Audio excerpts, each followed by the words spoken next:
நம்ம மைண்டு தான் வந்து ஃபிக்ஸ் பண்ணலை அப்படின்னு நம்ம நினைக்கிறோம். 5:45ன்றது என் கண்களுக்கு ஃபிக்ஸ் ஆகிடுச்சு போல். என்ன தான் சாட்டர்டே சண்டே அப்படின்னாலும் அதோட வேலையை அது கரெக்டாக பண்ணிகிட்ருக்கு. 5:45க்கு மேலே ஒரு நிமிஷம் கூட என்னை தூங்க விடலை.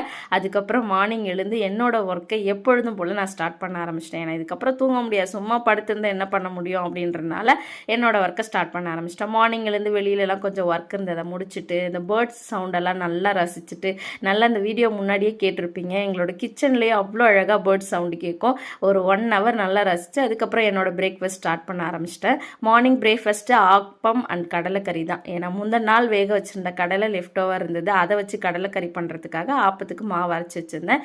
இது 2 காம்பினேஷனும் சூப்பராக இருக்கும். எனக்கு வந்து தேங்காய் பால் ஊற்றி சாப்பிட்றத விட இந்த மாதிரி காரமாக வச்சு சாப்பிட்றது ரொம்ப பிடிக்கும். மீந்து போன பாலெல்லாம் நல்லா காய்ச்சி ஊற்றி வச்சுட்டு இப்போ எங்கே கிளம்பிட்டு இருக்கோம் அப்படின்னா 1 டே ட்ரிப் மாதிரி மாமியார் வீட்டுக்கு தான் போகிறோம். நெக்ஸ்ட் ஒரு இன்ட்ரெஸ்டிங்கான வீடியோவில் பார்க்கலாம். தேங்க்யூ ஃபார் வாட்சிங்.